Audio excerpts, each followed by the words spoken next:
Երբ 2017 թվականի դեկտեմբերի 21-ին Երևանի Արամ Խաչատրյանի աման կոնցերտային դահլիճում հնչեց վերջին ակորդը եւ Ռիտա Սարգսյանը արցունքներով գրկեց հերթական փրկված երեխային, ոչ ոք չգիտեր, որ այդ երեխայի Գերմանիա մեկնելու համար հավաքված 100,000 եվրոից 15,000-ը երբեք չի հասել բժշկին։ Այդ գումարը, ճիշտ 15%-ը, փոխանցվել էր Բեռլինի մի անտեսանելի օֆշորային ընկերության հաշվին, որի իրական սեփականատերը նստում էր Երևանում, վարում էր վերջին մոդելի Mercedes եւ պաշտոնապես ստանում էր ամսական $500 աշխատավարձ, որպես բժշկական խորհրդատու։ Այս փաստաթուղթը, որը մենք ձեռք ենք բերել նախկին ֆինանսական համակարգողի արխիվից, ցույց է տալիս ճշգրիտ թվերը, ինվոյսի համարը, փոխանցման ամսաթիվը եւ այն անունը, որը երբեք չպետք է հայտնվեր հանրության աչքի առաջ։ Բայց ինչպես է հնարավոր, որ բարեգործական հիմնադրամ, որը տարեկան հավաքում էր միլիոնավոր դոլարներ հեռուստամարաթոնների եւ SMS հանգանակությունների միջոցով, վերածվի միջազգային բժշկական туриզմի ստվերային բիզնեսի, որտեղ մանկական ողբերգությունները դառնում են շահույթի աղբյուր։ Ո՞վ էին այն մարդիկ, ովքեր կառուցեցին այս համակարգը, եւ ինչպես էին նրանք օգտագործում Ռիտա Սարգսյանի անձեռնմխելի կերպարը, որպես վահան իրենց գործարքների համար։ 2009 թվականին, երբ Նվիրիր կյանք հիմնադրամը պաշտոնապես գրանցվեց Հայաստանի Հանրապետությունում, երկիրը գտնվում էր խորը առողջապահական ճգնաժամի մեջ։ Մանկական օնկոլոգիայի եւ արյան հիվանդությունների բուժման հնարավորությունները սահմանափակվում էին հնացած սարքավորումներով եւ անբավարար դեղորայքով։ Ոսկրածուծի փոխպատվաստում Հայաստանում պարզապես չկար որպես ընթացակարգ։ Ծնողները, ովքեր լսում էին ախտորոշումը սուր լիմֆոբլաստային լեյկեմիա կամ նեյրոբլաստոմա, հայտնվում էին սարսափելի ընտրության առջև, կամ փորձել վաճառել բնակարանը եւ մեկնել արտերկիր անորոշ հեռանկարներով, կամ ընդունել, որ երեխան մահապարտ է։ Հենց այս հուսահատության մթնոլորտում հայտնվեց Ռիտա Սարգսյանը, Հայաստանի Հանրապետության նախագահի կինը, ով հայտարարեց, որ ստեղծում է հիմնադրամ, որը կփրկի այդ երեխաներին։ Նրա առաջին հանրային ելույթը, որը տեղի ունեցավ հանրային հեռուստատեսության եթերում, ուղեկցվեց արցունքներով եւ խոստումներով, որ ոչ մի երեխա այլևս չի մահանա, միայն այն պատճառով, որ ծնողները չունեն գումար։ Հանրությունը արձագանքեց անմիջապես։ Խոշոր օլիգարխներ Սամվել Կարապետյանը, Գագիկ Ծառուկյանը, Զանգեզուրի պղնձամոլիբդենային կոմբինատի ղեկավարությունը սկսեցին ստորագրել չեկեր 100,000-ավոր դոլարների չափով։ Շարքային քաղաքացիները ուղարկում էին SMS-ներ, յուրաքանչյուրը 500 դրամ, եւ այդ փոքրիկ գումարները կուտակվում էին հսկայական հոսքի մեջ։ Բայց այն, ինչ ոչ ոք չգիտեր այդ պահին, այն էր, որ հիմնադրամի ստեղծման հետ միաժամանակ ձևավորվում էր մեկ այլ կառույց՝ ստվերային, անտեսանելի, որը կվերածեր այս բարեգործությունը բիզնեսի։ Համակարգը աշխատում էր պարզ, բայց անխափան տրամաբանությամբ։ Երբ ծնողները դիմում էին հիմնադրամ օգնության խնդրանքով, նրանց ընդունում էր բժշկական համակարգող, մարդ, ով ներկայանում էր որպես փորձագետ, ով ունի կապեր արտերկրի լավագույն կլինիկաների հետ։ Այս համակարգողները, որոնց թիվը երբեք չի գերազանցել 10 հոգուն, ունեին բժշկական կրթություն կամ նախկինում աշխատել էին առողջապահության համակարգում, ինչը նրանց տալիս էր վստահելիության աուրա։ Նրանք ուսումնասիրում էին երեխայի բժշկական փաստաթղթերը, խոսում էին հայրենական բժիշկների հետ եւ հետո հայտարարում էին վճիռը։ Հայաստանում այս հիվանդության բուժումը անհնար է, մենք պետք է ուղարկենք Գերմանիա, Շարիտե կլինիկա, կամ Իսրայել, Շնայդերի մանկական հիվանդանոց, կամ Մոսկվա, Դիմիտրի Ռոգաչովի կենտրոն։ Ծնողները, ովքեր գտնվում էին ցնցման եւ հուսահատության վիճակում, չէին կասկածում որևէ բանի մեջ։ Նրանք ստորագրում էին բոլոր թղթերը, որոնք նրանց էին տալիս, եւ համաձայնվում էին բոլոր պայմաններին։ Բայց հենց այստեղ էր թաքնված առաջին թակարդը։ Համակարգողները խստիվ արգելում էին ծնողներին անձամբ շփվել արտերկրի կլինիկայի ֆինանսական բաժնի հետ։ Նրանք բացատրում էին, որ հիմնադրամն ունի հատուկ պայմանագրեր, եւ եթե դուք անձամբ զանգահարեք, կլինիկան կբարձրացնի գները։ Այս պատճառաբանությունը թվում էր տրամաբանական, եւ ծնողները ընդունում էին այն։ Իրականում այս արգելքը ծառայում էր մեկ նպատակի՝ թաքցնել իրական գները։ Միջազգային բժշկական туриզմում գոյություն ունի ստանդարտ պրակտիկա, որը կոչվում է միջնորդավճար կամ commission։ Երբ գործակալը medical facilitator-ը ուղղորդում է հիվանդին կլինիկա, կլինիկան վճարում է այդ գործակալին 10-ից 15% միջնորդավճար, որպես շնորհակալություն հաճախորդ բերելու համար։ Սա օրինական եւ թափանցիկ գործընթաց է, երբ գործակալը մասնավոր ընկերություն է եւ հաճախորդը գիտի, որ վճարում է ծառայության համար։ Բայց Նվիրիր կյանք հիմնադրամը բարեգործական կազմակերպություն էր, ոչ թե մասնավոր գործակալություն։ Գումարները հավաքվում էին հանրային հանգանակությունների միջոցով, եւ յուրաքանչյուր դրամ պետք է ծախսվեր բուժման վրա, ոչ թե միջնորդելի գրպանները լցնելու համար։ Բայց համակարգողները գտան ճեղք։ Նրանք ստեղծեցին սխեման, որտեղ կլինիկաները ներկայացնում էին ուռճացված ինվոյսներ։ Օրինակ, եթե իրական բուժման արժեքը 100,000 եվրո էր, կլինիկան հիմնադրամին ուղարկում էր 115,000 եվրոյի հաշիվ։ Հիմնադրամը վճարում էր ամբողջ գումարը։ Բուժումից հետո կլինիկան 15,000 եվրոն փոխանցում էր համակարգողի հետ փոխկապակցված օֆշորային ընկերության հաշվին, որպես մարքեթինգային ծառայություն կամ խորհրդատվական վճար։ Այս գումարները երբեք չէին վերադառնում Հայաստան, եւ ոչ մի հարկ չէր վճարվում դրանցից։ Համակարգողները, ովքեր պաշտոնապես ստանում էին ամսական 500-ից մինչև 1000 դոլար աշխատավարձ, իրականում տարեկան գրպանում էին հարյուրավոր հազարներ։ Նրանք գնում էին անշարժ գույք, վարում էին վերջին մոդելի ավտոմեքենաներ, իսկ իրենց երեխաները սովորում էին արտերկրի թանկարժեք դպրոցներում։ Բայց ամենասարսափելին այն էր, որ այս ամենը տեղի էր ունենում մանկական ողբերգությունների ֆոնին։ Յուրաքանչյուր 15,000 եվրո, որը գնում էր միջնորդի գրպանը, նշանակում էր, որ հերթական ընտանիքը պետք է ուղարկեր ավելի շատ SMS-ներ, կազմակերպեր ավելի շատ բարեգործական երեկոներ, աղաչեր ավելի շատ օլիգարխների։ Ով էր պատասխանատու այս համակարգի համար։ Արդյոք Ռիտա Սարգսյանը գիտեր, թե ինչ է կատարվում նրա անվան ներքո։ 2012 թվականին տեղի ունեցավ դեպք, որը կարող էր ամեն ինչ բացահայտել, բայց այն թաղվեց լռության տակ։ Վանաձորից մի ընտանիք, որի 6 տարեկան դուստրը տառապում էր սուր միելոիդային լեյկեմիայով, ստացավ հիմնադրամի ֆինանսավորումը Գերմանիա մեկնելու համար։ Համակարգողը նրանց ասաց, որ բուժումը կարժենա 140,000 եվրո, եւ հիմնադրամը հավաքեց այդ գումարը։ Երեխան մեկնեց Բերլին, Շարիտե կլինիկա, ուր սկսվեց քիմիաթերապիայի առաջին փուլը։ Բայց 2 շաբաթ անց երեխան մահացավ սրտի կաթվածից, որը եղավ բուժման բարդություն։ Ծնողները, ովքեր գտնվում էին ցնցման մեջ, վերադարձան Հայաստան եւ մի քանի ամիս անց փորձեցին պարզել, թե ինչ եղավ այն գումարի հետ, որը չծախսվեց։ Կլինիկան նրանց տեղեկացրեց, որ իրական բուժման արժեքը եղել է 85,000 եվրո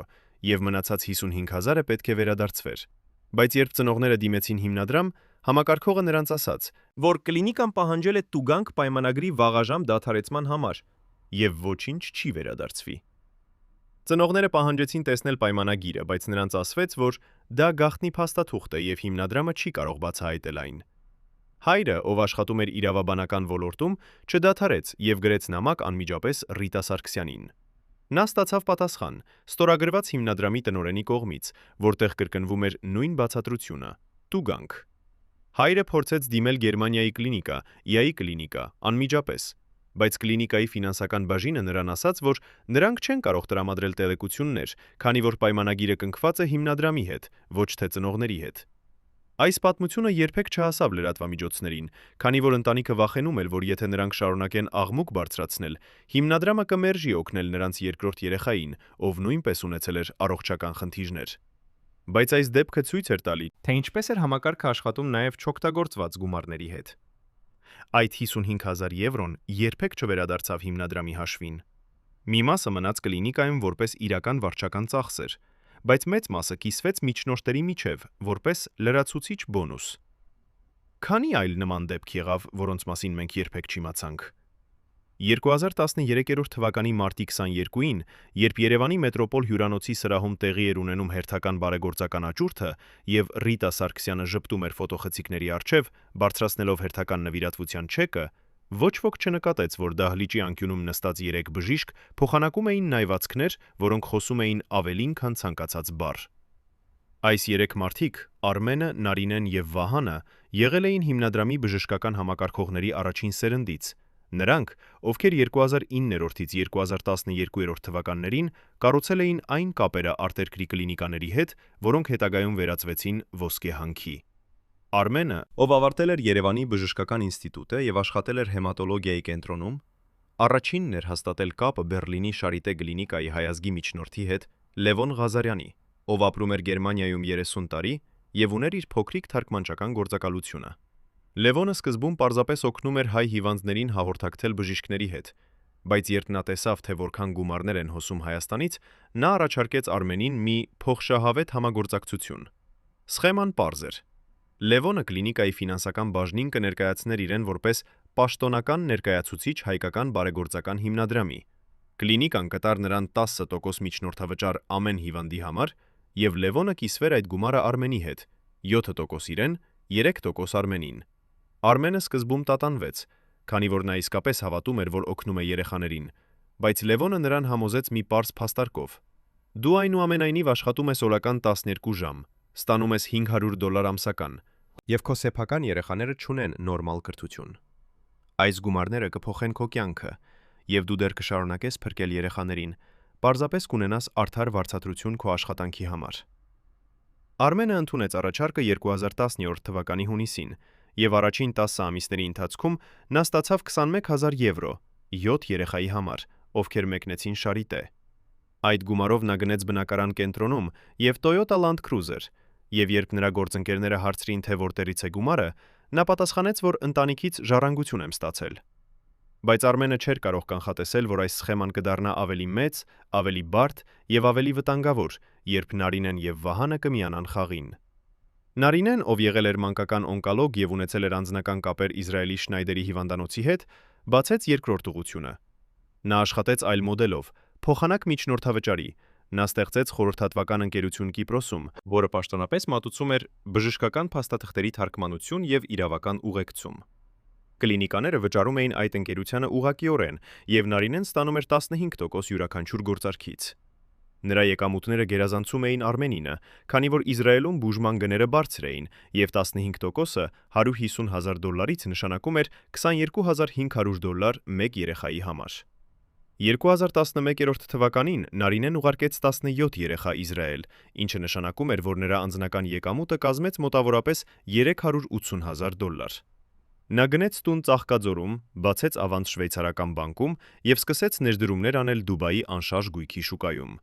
Բայց Նարինեի հաջողությունը ստեղծեց խնդիր։ Մյուս համակարգողները սկսեցին նախանձել եւ հիմնադրամի ներսում ձևավորվեց լարվածություն։ Վահանը, ով եղել էր ամենաերիտասարդը եւ ամենաշնորհալին, որոշեց գնալ ավելի հեռու։ Նա հաստատեց կապեր Մոսկվայի Դիմիտրի Ռոգաչովի կենտրոնի հետ, բայց նաեւ սկսեց աշխատել Մյունխենի մի փոքր մասնավոր կլինիկայի հետ, որը մասնագիտացած էր պրոտոնային թերապիայի մեջ։ Այս կլինիկան ունեցել էր ավելի ճկուն ֆինանսական քաղաքականություն, եւ Վահանը կարողացավ բանակցել 20% միջնորդավճար։ Փոխարենը նա պարտավորվեց ուղարկել նվազագույնը 10 հիվանդ տարեկան։ Բայց այստեղ սկսվեց ամենասարսափելի մասը։ Վահանը սկսեց ստեղծել հիվանդներ։ Նա գտավ երեխաներ, ովքեր ունեին ոչ այնքան ծանր ախտորոշումներ, որոնք կարող էին բուժվել Հայաստանում, բայց նա համոզում էր ծնողներին, որ միայն Գերմանիայում կա հավանականություն լրիվ առողջանալու, եւ ուղարկում էր նրանց Մյունխեն, անտեսելով հայրենական բժիշկների կարծիքները։ Մի դեպքում նա ուղարկեց 3 տարեկան տղա, ով ունեցել էր բարորակ ուռուցք, որը կարող էր հեռացվել Երևանում պարզ վիրահատությամբ, բայց Վահանը պնդեց, որ անհրաժեշտ է պրոտոնային թերապիա, որպիսի կանխվի վերահայտնումը։ Ծնումը, ծնողները, ովքեր վախենում էին կորցնել երեխային, համաձայնվեցին, եւ հիմնադրամը վճարեց 110,000 եվրո այն բուժման համար, որը իրականում անհրաժեշտ չէր։ Վահանը ստացավ 22,000 եվրո, եւ երեխան վերադարձավ Հայաստան առողջ։ Բայց ծնողները երբեք չիմացան, որ նրանք եղել էին մանիպուլյացիայի զոհ։ Ինչպես էր հնարավոր, որ այս 3 մարդիկ, ովքեր երդվել էին չվնասել, վերածվեցին այն մարդկանց, ովքեր շահագործում էին մանկական ցավը։ Բայց համակարգի ամենախորը գաղտնիքը չէր թաքնվում միջնորդավճարների մեջ, այլ այն փաստում, որ ամբողջ կառույցը պաշտպանված էր Ռիտա Սարգսյանի անձեռնմխելիությամբ։ 2013 թվականի սեպտեմբերին տեղի ունեցավ իրադարձություն, որը կարող էր ամեն ինչ փոխել, բայց այն ճնշվեց ընդամենը 24 ժամվա ընթացքում։ Հայաստանի հանրային հաշվեկննիչ պալատը, որը պարբերաբար ստուգում էր բարեգործական հիմնադրամների ֆինանսական հաշվետվությունները, նշանակեց աուդիտ «Նվիրիր կյանք» հիմնադրամի համար։ Աուդիտորը Գևորգ Մարտիրոսյանը, ով եղել էր պրոֆեսիոնալ եւ անկաշառելի մարդ, սկսեց ուսումնասիրել հիմնադրամի ծախսերը եւ նկատեց անհամապատասխանություններ։ Նա տեսավ, որ արտերկրի կլինիկաներին վճարված գումարները զգալիորեն գերազանցում էին միջազգային ստանդարտ գները նույն ընթացակարգերի համար։ Օրինակ, ոսկրածուծի փոխպատվաստումը Շարիտե կլինիկայում պաշտոնապես արժենում էր 80-ից 100,000 եվրո, բայց հիմնադրամը վճարել էր 120-ից 140,000 եվրո։ Գևորգը պահանջեց տեսնել կլինիկաների հետ կնքված պայմանագրերը, բայց հիմնադրամի տնօրենը Աննա Հովանիսյանը մերժեց, պատճառաբանելով, որ դրանք պարունակում են բժշկական գաղտնիք եւ կոմերցիոն տեղեկություններ։ Գևորգը չկանգնեց եւ գրեց պաշտոնական նամակ առողջապահության նախարարություն, պահանջելով միջամտություն։ Բայց հենց հաջորդ օրը նրանք կանչեցին հանրային հաշվեկննիչ պալատի նախագահի մոտ եւ ասացին, որ Աուդիտը դադարեցվում է, քանի որ հիմնադրամը վայելում է նախագահի ընտագահի ընտանիքի հովանավորությունը եւ ցանկացած հետաքննություն կվնասի Հայաստանի միջազգային հեղինակությանը։ Գևորգը փորձեց բողոքել, բայց նրան սպառնացին ազատել աշխատանքից եւ նա ստիպված եղավ լռել։ Նա հեռացավ պալատից 2 ամիս անց եւ միգրացրեց Կանադա, որտեղ այժմ աշխատում է որպես ֆինանսական վերլուծաբան մի փոքր ընկերությունում։ Երբ մենք հետ կառինք նրան եւ խնդրեցինք տալ ցուցմունք, նա համաձայնվեց խոսել միայն անանուն պայմանով եւ ասաց մի նախադասություն, որը ամփոփում է ամբողջ պատմությունը։ Ես տեսա թվերը։ Ես գիտեի, որ ինչ-որ մեկը գողանում է, բայց ես նաև գիտեի, որ եթե ես շարունակեմ, ես կկործանեմ ոչ միայն իմ կարիերան, այլև իմ ընտանիքի անվտանգությունը, քանի որ այդ մարդիկ ունեին անսահմանափակ իշխանություն։ Արդյոք Ռիտա Սարգսյանը գիտեր այս աուդիտի մասին եւ արդյոք նա անձամբ միջամտեց այն դադարեցնելու համար։ 2014 թվականին համակարգը հասավ իր գագաթնակետին։ Հիմնադրամը այդ տարի հավաքեց ավելի քան $3 միլիոն եւ ուղարկեց 46 երեխա արտերկիր։ Արմենը, Նարինեն եւ Վահանը այլևս չէին աշխատում միայն իրենց անհատական ուղղություններով, այլ ստեղծել էին ներքին կոորդինացիոն խորհուրդ, որտեղ նրանք բաժանում էին հիվանդներին ըստ շահութաբերության։ Ամենաթանկ դեպքերը, ոսկրածուծի փոխպատվաստումները, պրոտոնային թերապիան, բարդ վիրահատությունները տրվում էին Վահանին, քանի որ նա ունեցել էր ամենաբարձր միջնորդավճարի տոկոսը։ Միջին բարդության դեպքերը բաժանվում էին Արմենի եւ Նարինեի միջև։ Պարզ դեպքերը, որոնք պահանջում էին միայն քիմիաթերապիա կամ ճառագայթային բուժում, տրվում էին երիտասարդ համակարգողներին, ովքեր նոր էին մտել համակարգ եւ ստանում էին ավելի ցածր տոկոսներ։ Այս բաշխումը կատարվում է շաբաթական հանդիպումների ժամանակ, որոնք տեղի էին ունենում հիմնադրամի գրասենյակում եւ որոնց մասին պաշտոնապես ոչ մի արձանագրություն չկար։ Բայց այդ տարի տեղի ունեցավ նաեւ ինչ-որ բան, որը սկսեց քայքայել համակարգը ներսից։ Արմենը սկսեց զգալ մեղքի զգացում։ Նրա դուստրը, ով այդ ժամանակ 14 տարեկան էր, մի օր հարցրեց նրան. «Հայրիկ, ճիշտ է, որ դու փրկում ես երեխաներին»։ Եվ Արմենը չկարողացավ նայել նրա աչքերին։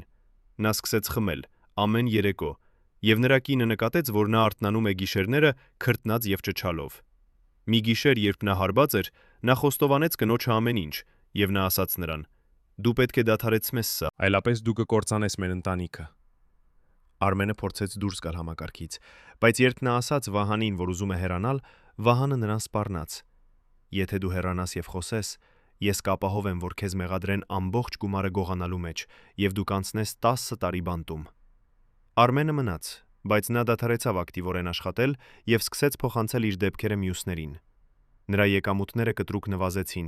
բայց նա զգաց թեթևություն, առաջին անգամ 3 տարվա ընթացքում։ Սակայն համակարգը շարունակեց աշխատել առանց նրա, քանի որ այլ համակարգողներ արդեն սովորել էին խաղի կանոնները եւ պատրաստ էին լրացնել դատարկ տեղերը։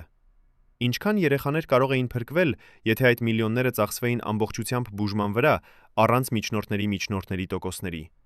2015 թվականի փետրվարին տեղի ունեցավ դեպք, որը ցույց տվեց համակարգի ամենակիրառական կողմը։ Գյումրիից մի ընտանիք, որի 8 տարեկան որդին ախտորոշվել էր նեյրոբլաստոմայով, դիմեց հիմնադրամ օգնության համար։ Նարինեն, ով վերցրեց այս դեպքը, ասաց ծնողներին, որ երեխան պետք է անմիջապես մեկնի Իսրայել, Շնայդերի հիվանդանոց, եւ բուժումը կարժենա $160,000։ Հիմնադրամը սկսեց հավաքել գումարը եւ 2 ամսում կազմակերպեց 3 հեռուստամարաթոն եւ մի խոշոր բարեգործական երեկո։ Գումարը հավաքվեց եւ երեխան մեկնեց Իսրայել ապրիլին։ Բայց երեխայի հայրը Վարդանը, ով աշխատում էր ծրագրավորող եւ տիրապետում էր անգլերենին, սկսեց ինքնուրույն ուսումնասիրել իր որդու հիվանդությունը եւ պատահաբար գտավ ամերիկյան բժշկական հոդված, որտեղ նշված էր, որ նեյրոբլաստոմայի նման ստադիայի բուժումը AMN-ում արժենում է միջինում $80,000-ից $100,000։ Նա զարմացավ, թե ինչու Իսրայելում գինը կրկնակի բարձր է եւ որոշեց անձամբ զանգահարել Շնայդերի հիվանդանոցի ֆինանսական բաժին։ Նա ներկայացավ որպես հայր, ով ուզում է հասկանալ բուժման ծախսերի մանրամասները եւ խնդրեց ուղարկել նրան նախնական գնահատական։ Հիվանդանոցը ուղարկեց նրան փաստաթուղթ, որտեղ նշված էր, որ ամբողջ բուժումը, ներառյալ վիրահատությունը, քիմիաթերապիան, ճառագայթային բուժումը եւ 6 ամսվա հետ բուժումը կարժենա $110,000։ Վարդանը շոկի մեջ էր։ Նա անմիջապես զանգահարեց Նարինեին եւ հարցրեց. «Ինչու հիմնադրամը ասաց, որ $160,000 է, երբ հիվանդանոցը ինձ ասում է $110,000»։ Նարինեն սկզբում շփոթվեց, բայց հետո արագ վերականգնվեց եւ ասաց. «Այդ գինը միայն բուժման համար է, բայց կան լրացուցիչ ծախսեր, թարգմանություն, իրավական ուղեկցում, տրանսպորտ, բնակարան եւ հիմնադրամի վարչական ծախսեր։ Վարդանը պահանջեց տեսնել մանրամասն բյուջե, բայց Նարինեն ասաց, որ դա գաղտնի տեղեկություն է, եւ եթե դուք չեք վստահում հիմնադրամին, մենք կարող ենք դադարեցնել ֆինանսավորումը։ Վարդանը վախեցավ, որ իր որդին կմնա առանց բուժման եւ ստիպված եղավ լռել, բայց նա գրեց ամեն ինչ իր անձնական օրագրում եւ խոստացավ իրեն, որ եթե իր որդին վերապրի, նա կբացահայտի ճշմարտությունը։ Երեխան վերադարձավ Հայաստան 8 ամիս անց, ռեմիսիայի մեջ, եւ Վարդանը պահպանեց իր խոստումը։ 2016 թվականին նա փորձեց դիմել լրատվամիջոցներին, բայց ոչ մի հեռուստաընկերություն չհամաձայնվեց հրապարակել նրա պատմությունը, քանի որ բոլորը վախենում էին կոնֆլիկտի մեջ մտնել նախագահի ընտանիքի հետ։ Վարդանը դիմեց նաև իրավապահ մարմիններին, բայց նրա դիմումը կորավ դատախազության արխիվում, եւ նա երբեք չստացավ պատասխան։ Նա հիմա ապրում է Գյումրիում, նրա որդին 19 տարեկան է եւ առողջ, բայց Վարդանը դեռ պահում է այն փաստաթղթերը, որոնք ապացուցում են, որ հիմնադրամը խաբեց նրան $50,000 չափով։ Ով է պատասխանատու այդ 50,000-ի համար, որը գողացվեց նրա որդու բուժումից։ Բայց ամենաողբերգական պատմությունը տեղի ունեցավ 2017 թվականին, եւ այն ցույց տվեց, թե ինչպես է համակարգը կործանում ոչ միայն ֆինանսները, այլև մարդկային հոգիները։ Վանաձորից մի երիտասարդ մայր, Լուսինեն, ով մենակ էր մեծացնում իր 5 տարեկան դստերը Անին, դիմեց հիմնադրամ, երբ Անին ախտորոշվեց սուր լիմֆոբլաստային լեյկեմիայով։ Լուսինեն աշխատում էր որպես ուսուցչուհի եւ ստանում էր ամսական $150,000, եւ նա չուներ ոչ մի հնարավորություն վճարել բուժումը։ Վահանը, ով վերցրեց այս դեպքը, ասաց Լուսինեին, որ Անին պետք է մեկնի Մոսկվա, Ռոգաչովի կենտրոն, եւ բուժումը կարժենա $130,000։ Հիմնադրամը սկսեց հավաքել գումարը, եւ Լուսինեն մասնակցեց բոլոր հեռուստամարաթոններին, արցունքներով պատմելով իր դստեր մասին։ Գումարը հավաքվեց 3 ամսում, եւ Անին մեկնեց Մոսկվա, Լուսինեի հետ։ Բուժումը սկսվեց, եւ առաջին 2 ամիսը ամեն ինչ լավ էր անցնում։ Բայց հետո Անին սկսեց զարգանալ բարդություններ։ Վարակ, որը չէր արձագանքում հակաբիոտիկներին, եւ բժիշկները որոշեցին, որ անհրաժեշտ է լրացուցիչ բուժում, հատուկ դեղամիջոցներ, որոնք չէին ներառված սկզբնական բյուջեում։ Վահանը ասաց Լուսինեին, որ լրացուցիչ բուժումը կարժենա $20,000, եւ հիմնադրամը պետք է հավաքի այդ գումարը։ Լուսինեն աղաչեց նրան արագացնել գործընթացը, բայց Վահանը ասաց, որ հիմնադրամը չի կարող անմիջապես տրամադրել գումար, պետք է սպասել նոր հանգանակության։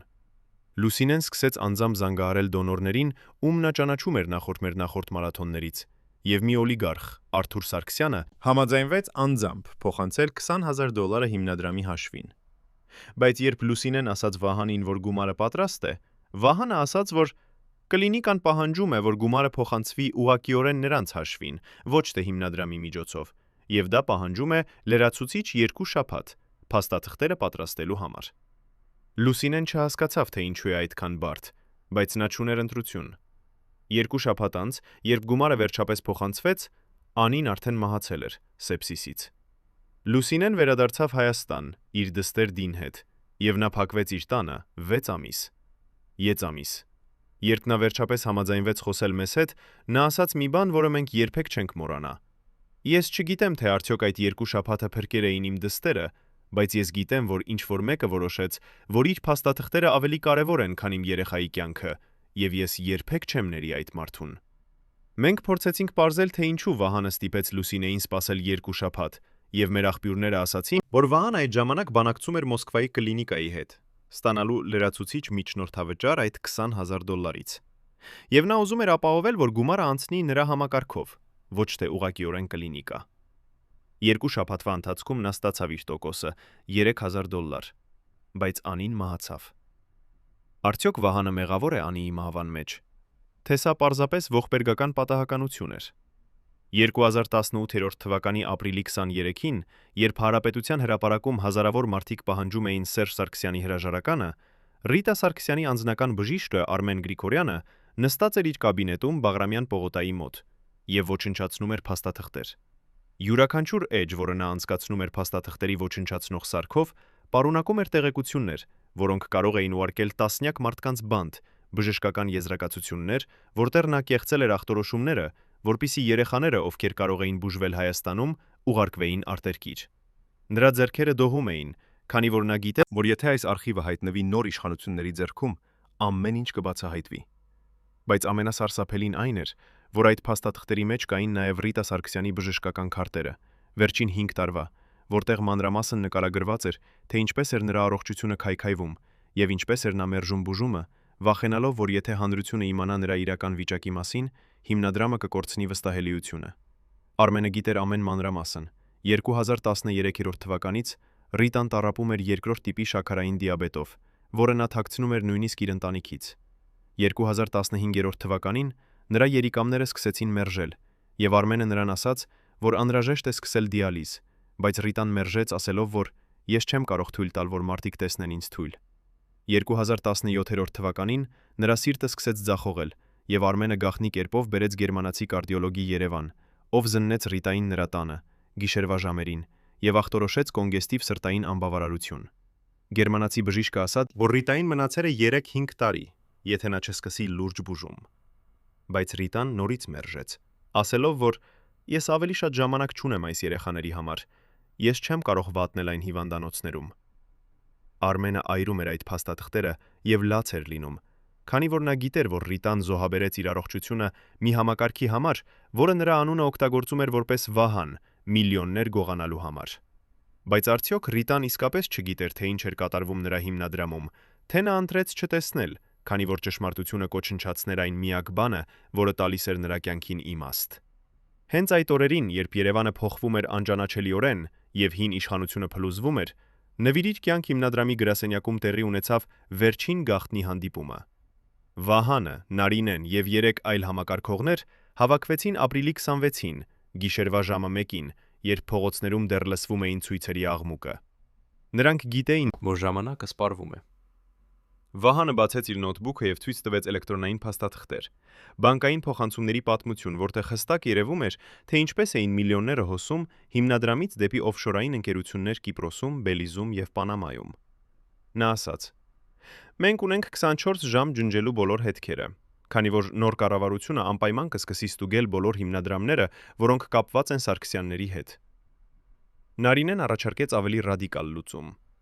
«Մենք պետք է փակենք հիմնադրամը հենց հիմա։ Հայտարարենք, որ Ռիտա Սարգսյանի առողջական վիճակը թույլ չի տալիս շարունակել, եւ բաշխենք մնացած գումարները մի քանի ընտանիքների միջև, որպես վերջին օգնություն»։ Բայց երրորդ համակարգողը Գագիկը, ով եղել էր ամենափորձառուն եւ ամենազգույշը, ասաց. «Եթե մենք փակենք հիմնադրամը հենց հիմա, դա կհարուցի կասկած։ Մենք պետք է շարունակենք աշխատել դանդաղ տեմպերով, մինչև Ռիտա Սարգսյանը մահանա, եւ միայն դրանից հետո կարող ենք հայտարարել, որ հիմնադրամը դադարեցնում է գործունեությունը հիմնադիրի կորստի պատճառով»։ Նրանք քվեարկեցին, եւ Գագիկի տարբերակը հաղթեց։ Բայց Վահանը ավելացրեց մեկ պայման. «Մենք պետք է անմիջապես փոխանցենք մեր բոլոր ակտիվները աղտերկիր եւ պատրաստ լինենք հեռանալ Հայաստանից 1 օրվա ընթացքում, եթե իրավիճակը վատանա»։ Այդ գիշեր նրանք նստեցին մինչև առավոտ եւ ստեղծեցին էվակուացիայի պլան։ Յուրաքանչյուրը ունեցավ ավիատոմս դեպի տարբեր երկրներ, բանկային հաշիվներ, որոնք չէին կապված Հայաստանի հետ, եւ կեղծ փաստաթղթեր արտակարգ իրավիճակների համար։ Նարինեն արդեն ուներ բնակարան Դուբայում, Վահանը Բերլինում, Գագիկը Մոսկվայում։ Նրանք պայմանավորվեցին, որ եթե մեկը ձերբակալվի, մյուսները անմիջապես հեռանում են եւ երբեք չեն վերադառնում։ Այս հանդիպումից հետո նրանք երբեք այլևս չհավաքվեցին միասին, բայց նրանք շարունակեցին հաղորդակցվել գաղտնագրված հաղորդագրությունների միջոցով, մինչև 2020 թվականի նոյեմբեր, երբ Ռիտա Սարգսյանը մահացավ։ Ինչպես է հնարավոր, որ այս մարդիկ, ովքեր գողացել են միլիոններ մանկական ողբերգություններից, դեռ ազատ են եւ ապրում են հարուստ կյանքով արտերկրում։ Բայց ամենաանհավատալին այն էր, որ նույնիսկ երբ համակարգը սկսեց փլուզվել, Ռիտա Սարգսյանը շարունակեց հավատալ, որ նա փրկում է երեխաներին։ 2019 թվականի հունվարին, երբ նրա առողջությունը արդեն կրիտիկական էր եւ նա շնչում էր թթվածնի բալոնի միջոցով, նա պնդեց, որ կազմակերպվի հերթական հեռուստամարաթոնը։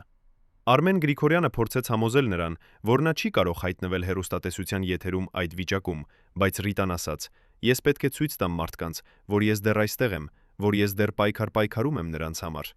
Մարաթոնը տեղի ունեցավ հունվարի 15-ին, եւ Ռիտան նստեց ստուդիայում 3 ժամ, ժպտաց, երգեց, գրկեց երեխաներին եւ ոչ ոք չնկատեց, որ նրա շրթունքները կապույտ էին եւ նրա ձեռքերը դողում էին անընդհատ։ Մարաթոնից հետո նրան տեղափոխեցին հիվանդանոց, շտապ օգնության մեքենայով, եւ նա անցկացրեց 2 շաբաթ ինտենսիվ թերապիայի բաժանմունքում։ Բայց երբ նա վերականգնվեց, նա պահանջեց տեսնել հիմնադրամի ֆինանսական հաշվետվությունները։ եւ առաջին անգամ իր կյանքում նա սկսեց հարցեր տալ։ Նա կանչեց հիմնադրամի տնօրենին Աննա Հովանիսյանին եւ ասաց. «Ինչու մեր ծախսերը այդքան բարձր են, երբ մենք ուղարկում ենք ավելի քիչ երեխաներ, քան անցյալ տարի»։ Աննան, ով եղել էր համակարգի մասը եւ ստացել էր իր փայաբաժինը, փորձեց բացատրել. «Բուժման գները բարձրացել են եւ մենք ունենք ավելի բարդ դեպքեր»։ Բայց Ռիտան չկանգնեց եւ պահանջեց տեսնել կոնկրետ ինվոյսներ։ Աննան սարսափեց, քանի որ նա գիտեր, որ եթե Ռիտան սկսի իսկապես ուսումնասիրել փաստաթղթերը, ամեն ինչ կբացահայտվի։ Նա անմիջապես զանգահարեց Վահանին եւ ասաց. «Մենք ունենք խնդիր, Ռիտան սկսում է կասկածել»։ Վահանը հանգստացրեց նրան. «Մի անհանգստացիր, նրան մնացել է ամիսներ, նա չի ունենա ժամանակ պարզելու ամեն ինչ»։ Այս խոսակցությունը, որը գրանցվել էր Աննայի հեռախոսով, պատահականորեն, քանի որ նա մոռացել էր անջատել ձայնագրիչը, հիմա գտնվում է մեր տիրապետության տակ, եւ այն ապացուցում է, որ համակարգողները գիտեին Ռիտայի մահվա մասին եւ սպասում էին դրան, որպես լուծում իրենց խնդրի համար։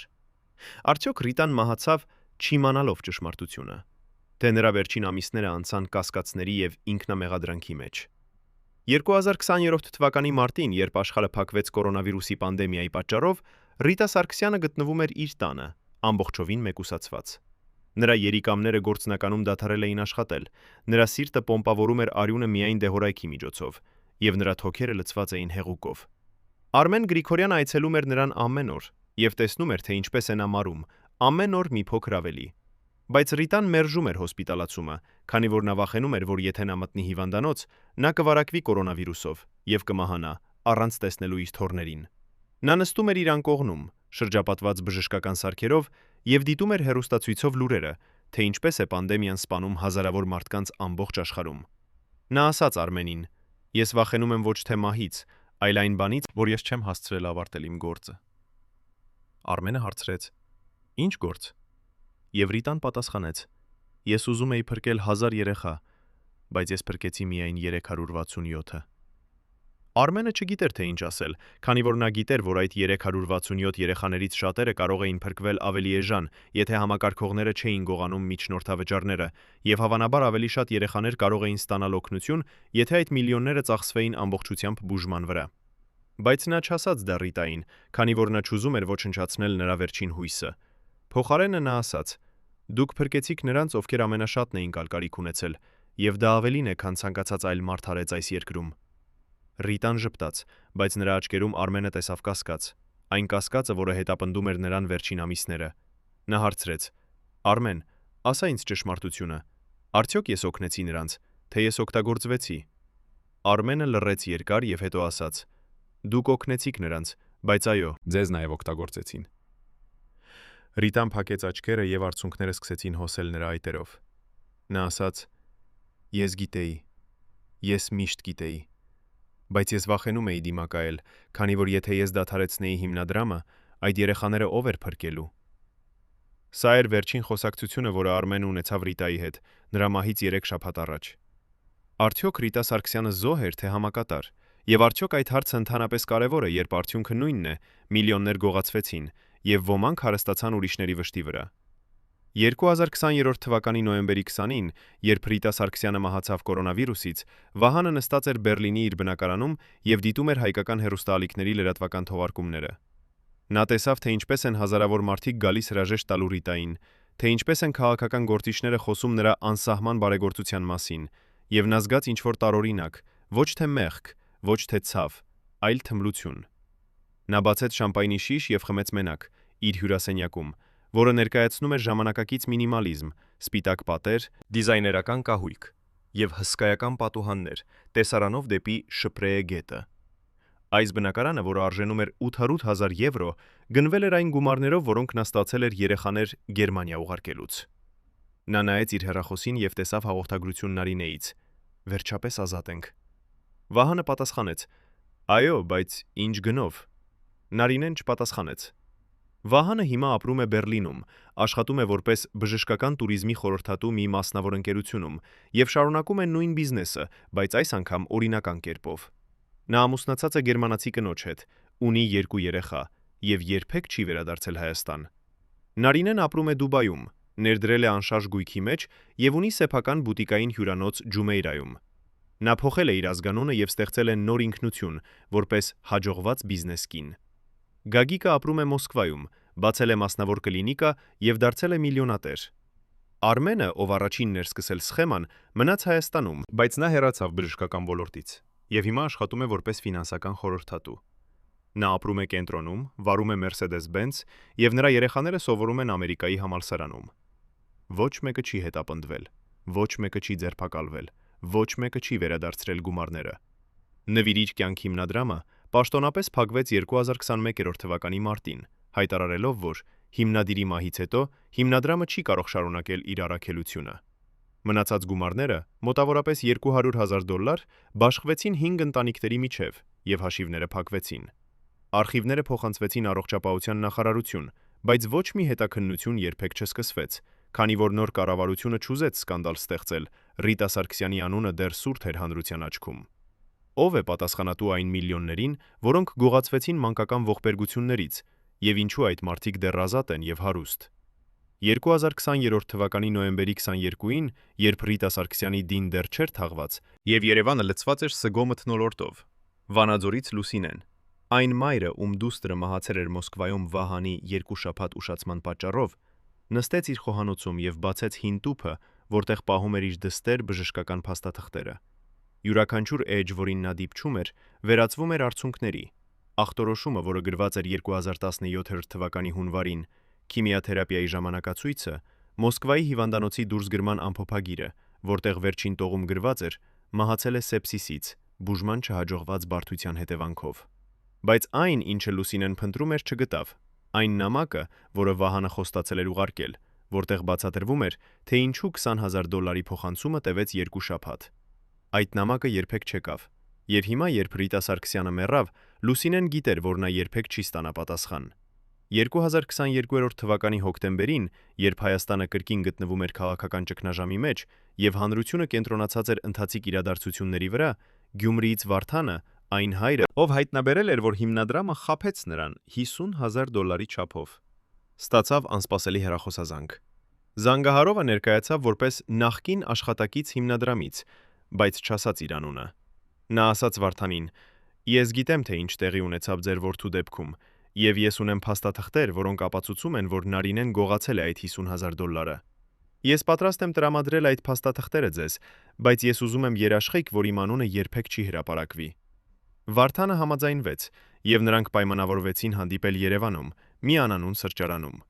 Հանդիպման ժամանակ անծանոթ մարդը, ով կրում էր սև ակնոց եւ բեյսբոլի գլխարկ, տվեց Վարդանին USB կրիչ, որտեղ պահված էին սկանավորված փաստաթղթեր, ինվոյսներ, բանկային փոխանցումներ, էլեկտրոնային նամակներ Նարինեի եւ Իսրայելի կլինիկայի միջև, եւ նույնիսկ ձայնագրություն, մի հեռախոսային խոսակցության, որտեղ Նարինեն քննարկում էր, թե ինչպես բաշխել միջնորդավճարները։ 2021 թվականի փետրվարին, երբ Նվիրիր կյանք հիմնադրամը պաշտոնապես փակվեց եւ վերջին հաշվետվությունը հրապարակվեց առողջապահության նախարարության կայքում, մի խումբ լրագրողներ, ովքեր մասնագիտացած էին հետաքննական լրագրության մեջ, սկսեցին ուսումնասիրել այդ հաշվետվությունը։ Նրանք նկատեցին ինչ-որ տարօրինակ։ Հիմնադրամի ընդհանուր եկամուտները 2009-ից 2020 թվականներին կազմել էին $11,600,000, բայց ուղղակի բուժման վրա ծախսված գումարները կազմել էին միայն $7,200,000։ Տարբերությունը $4,400,000 բացատրվում էր որպես վարչական ծախսեր, իրավական ծառայություններ, մարքեթինգ եւ հանրային իրազեկում։ Լրագրողները սկսեցին համեմատել այս թվերը այլ բարեգործական հիմնադրամների հետ, որոնք զբաղվում էին նույն ոլորտում, եւ գտան, որ միջազգային ստանդարտների համաձայն վարչական ծախսերը չպետք է գերազանցեն 15% ընդհանուր բյուջեից։ Նվիրիր կյանք հիմնադրամում այդ տոկոսը կազմել էր 38%։ Լրագրողները հրապարակեցին հոդված, որտեղ հարցականի տակ դրեցին հիմնադրամի ֆինանսական թափանցիկությունը, բայց հոդվածը չստացավ լայն արձագանք, քանի որ հանրությունը դեռ սգում էր Ռիտա Սարգսյանի մահը, եւ ցանկացած քննադատություն նրա հասցեին ընկալվում էր որպես անհարգալից։ Մի քանի օր անց լրագրողներին կանչեցին առողջապահության նախարարություն եւ ասացին, որ հիմնադրամը գործել է օրենքի շրջանակներում եւ բոլոր ծախսերը հաստատված են հոգաբարձուների խորհրդի կողմից։ Երբ լրագրողները հարցրին, թե ով էր հոգաբարձուների խորհրդում, նրանց տվեցին ցուցակ 10 անուն, որոնցից 8-ը եղել էին նախկին կառավարության բարձրաստիճան պաշտոնյաներ կամ նրանց ազգականներ։ Լրագրողները փորձեցին հարցազրույց վերցնել այդ մարդկանցից, բայց բոլորը մերժեցին, ասելով, որ մենք չենք կարող մեկնաբանել, քանի որ մենք ստորագրել ենք գաղտնիության պայմանագիր։ Մի լրագրող, Անին, ով եղել էր ամենաառաջադեմը եւ ամենակոշտը, չդադարեց եւ սկսեց հետապնդել հիմնադրամի նախկին աշխատակիցներին։ Նա գտավ մի նախկին հաշվապահ, Մարիամին, ով աշխատել էր հիմնադրամում 2012-ից 2015 թվականներին, եւ համաձայնվեց խոսել անանուն պայմանով։ Մարիամը պատմեց, որ նա տեսել էր, թե ինչպես են ինվոյսները փոխվում, նախքան դրանք ներկայացնելը հոգաբարձուների խորհրդին, թե ինչպես են իրական գները փոխարինվում ուռճացված գներով, եւ թե ինչպես են տարբերությունները փոխանցվում օշորային ընկերություններին։ Նա ասաց. «Ես տեսա ամեն ինչ, բայց ես վախենում էի խոսել, քանի որ ինձ սպառնացին, որ եթե ես բացահայտեմ ինչ-որ բան, ես կկորցնեմ ոչ միայն իմ աշխատանքը, այլև իմ ընտանիքի անվտանգությունը»։ Անին գրեց երկրորդ հոդված, հիմնված Մարիամի վկայությունների վրա, բայց այս անգամ ոչ մի լրատվամիջոց չհամաձայնվեց հրապարակել այն։ Խմբագիրները ասացին. «Մենք չենք կարող հրապարակել անանուն աղբյուրների վրա հիմնված մեղադրանքներ առանց ուղղակի ապացույցների»։ Անին փորձեց գտնել ուղղակի ապացույցներ, բանկային փաստաթղթեր, պայմանագրեր, էլեկտրոնային նամակներ, բայց բոլոր հետքերը մաքրված էին։ Նա դիմեց իրավապահ մարմիններին, պահանջելով քրեական հետաքննություն, բայց նրա դիմումը մերժվեց։ Բավարար հիմքերի բացակայության պատճառով։ Անին հիմա աշխատում է որպես ֆրիլանսեր լրագրող, եւ նա դեռ հավաքում է տեղեկություններ, հույս ունենալով, որ մի օր նա կկարողանա հրապարակել ամբողջ ճշմարտությունը։ Բայց նա գիտի, որ ժամանակը աշխատում է համակարգողների օգտին։ Ամեն տարի, որ անցնում է, հետքերը դառնում են ավելի ցուրտ, վկաները ավելի վախեցած եւ հանրությունը ավելի անտարբեր։ Ինչքան ժամանակ է անհրաժեշտ, որպեսզի ճշմարտությունը լիովին թաղվի մանգակու տակ։ Անծանոթ մարդը ասաց. «Ես այս փաստաթղթերը պահել եմ 5 տարի, որպես ապահովագրություն, քանի որ ես վախենում էի, որ եթե համակարգողները որոշեն ինձ վերացնել, այս փաստաթղթերը կպաշտպանեն ինձ։ Բայց հիմա ես հեռանում եմ երկրից ընդմիշտ, եւ ես ուզում եմ, որ գոնե մեկ ընտանիք ստանա արդարություն»։ Նա վեր կացավ եւ հեռացավ, առանց սպասելու Վարդանի պատասխանին։ Վարդանը վերադարձավ տուն եւ ամբողջ գիշեր ուսումնասիրեց այդ փաստաթղթերը։ Ամեն ինչ այնտեղ էր։ Ապացույցը, որ Նարինեն ստացել էր $22,500 նրա որդու դեպքի համար։ Ապացույցը, որ իրական բուժման արժեքը եղել է $110,000, ոչ թե $160,000։ Ապացույցը, որ Նարինեն ստեղծել էր կեղծ ինվոյս, ավելացնելով $50,000։ Վարդանը հաջորդ օրը դիմեց իրավաբան եւ սկսեց պատրաստել դատական հայց, ոչ միայն Նարինեի դեմ, այլև հիմնադրամի դեմ, առողջապահության նախարարության դեմ եւ բոլոր նրանց դեմ, ովքեր թույլ տվեցին, որ այս համակարգը գործի։ Բայց իրավաբանը նրան ասաց. «Դուք ունեք ապացույցներ, բայց դուք ունեք նաեւ խնդիր։ Հիմնադրամը փակված է, Ռիտա Սարգսյանը մեռած է, Նարինեն ապրում է արտերկրում եւ Հայաստանի դատարանները չունեն իրավասություն հետապնդել նրան Դուբայում։ Ամենալավ դեպքում դուք կարող եք ստանալ բարոյական վնաս, մի քանի $1,000, բայց դուք երբեք չեք վերադարձնի այդ 50,000-ը»։ Վարդանը հարցրեց. «Իսկ եթե ես հրապարակեմ այս փաստաթղթերը լրատվամիջոցներում»։ Եվ իրավաբանը պատասխանեց. «Դուք կստեղծեք սկանդալ, բայց դուք նաեւ կդառնաք թիրախ նրանց համար, ովքեր ուզում են, որ այս պատմությունը մնա թաղված։ Դուք պատրաստ եք ռիսկի դնել ձեր ընտանիքի անվտանգությունը»։ Վարդանը մտածեց երկար եւ հետո ասաց. «Իմ որդին վերապրեց քաղցկեղը, բայց չնա չպետք է ապրի աշխարհում, որտեղ արդարությունը չգոյություն ունի։ Ես կհրապարակեմ այս փաստաթղթերը, նույնիսկ եթե դա նշանակում է, որ ես կդառնամ թիրախ»։ Նա կապվեց լրագրող Անիի հետ եւ տրամադրեց նրան USB կրիչը։ Անին ստուգեց փաստաթղթերը, հաստատեց դրանց իսկությունը փորձագետների միջոցով եւ պատրաստեց մանրամասն հետաքննական նյութ։ Բայց երբ նա ներկայացրեց այն խմբագրին, խմբագիրը ասաց. «Մենք չենք կարող հրապարակել սա, քանի որ մենք կստանանք դատական հայց, բոլոր անձանց կողմից, ում անունները նշված են այստեղ, եւ մեր լրատվամիջոցը չունի ռեսուրսներ պաշտպանվելու դատարանում»։ Անին փորձեց գտնել այլ լրատվամիջոց, բայց բոլորը տվեցին նույն պատասխանը։ Վերջապես նա որոշեց հրապարակել նյութը անկախ օնլայն հարթակում, բայց մի քանի ժամ անց հարթակի ադմինիստրացիան ջնջեց նյութը, ասելով, որ այն խախտում է մեր կանոնները, անհիմն մեղադրանքների մասին։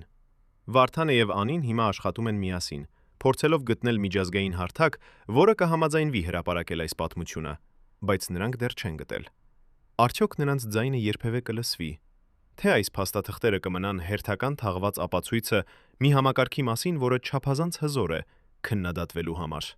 2023 թվականի դեկտեմբերին, երբ Երևանը ծածկված էր ձյունով եւ քաղաքը պատրաստվում էր նոր տարվա տոներին, Լուսինեն նստեց իր տանը եւ ստացավ նամակ Եվրոպական խորհրդից։ Նամակում գրված էր, որ նրա բողոքը Հայաստանի իրավապահ մարմինների անգործության մասին ուսումնասիրվել է, բայց Եվրոպական խորհուրդը չունի իրավասություն միջամտելու Հայաստանի ներքին իրավական գործընթացներին։ Սա երրորդ մերժումն էր, որը նա ստանում էր միջազգային կազմակերպություններից։ Նա փակեց նամակը եւ նայեց իր դստեր լուսանկարին, որտեղ Անին ժպտում էր, բռնած մի խաղալի կառչուկ։ Լուսինեն հարցրեց ինքն իրեն. արդյոք նա պետք է դադարեցնի այս պայքարը, թե շարունակի մինչև իր վերջին շունչը։ Նա որոշեց շարունակել, բայց այս անգամ այլ ճանապարհով։ Նա ստեղծեց սոցիալական ցանցերում էջ «Արդարություն Անիի համար», որտեղ սկսեց հրապարակել իր դստեր պատմությունը, փաստաթղթերը եւ իր պայքարի ամբողջ ընթացքը։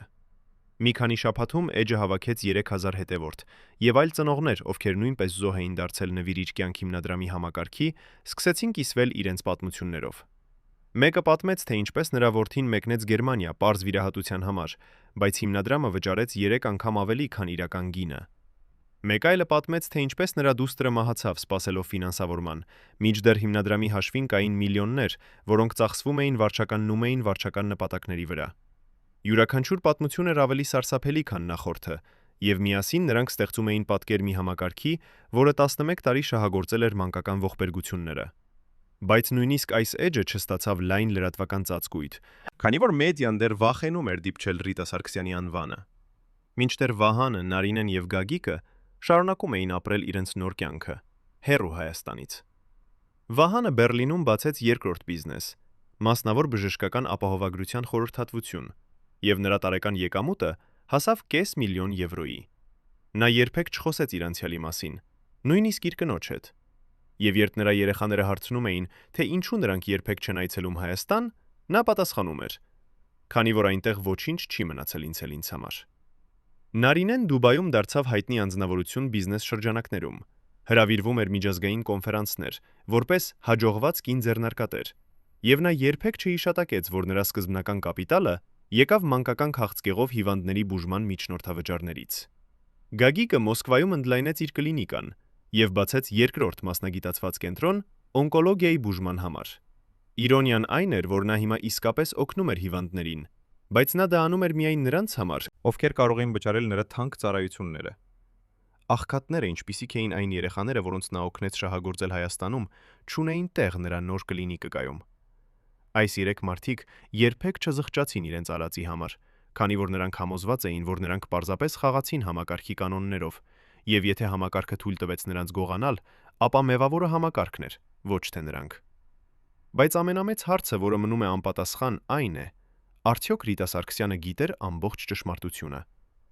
Արմեն Գրիգորյանը, ով այրեց նրա բժշկական փաստաթղթերը 2018 թվականի ապրիլին, երբեք չխոսեց հրապարակայնորեն այդ մասին։ Բայց 2023 թվականի հոկտեմբերին նա տվեց մի անանուն հարցազրույց, մի փոքր օնլայն հրապարակմանը, որտեղ ասաց. Ռիտա Սարգսյանը վերջին 2 տարիներին իր կյանքի կասկածում էր, որ ինչ-որ բան սխալ է, բայց նա վախենում էր խորանալ, քանի որ նա գիտեր, որ եթե նա բացահայտի ճշմարտությունը, ամբողջ հիմնադրամը կփլուզվի, եւ հարյուրավոր երեխաներ, ովքեր դեռ սպասում էին օգնության, կմնային առանց հույսի։ Նա ընտրեց լռել։ Ոչ թե որովհետև նա համակատար էր,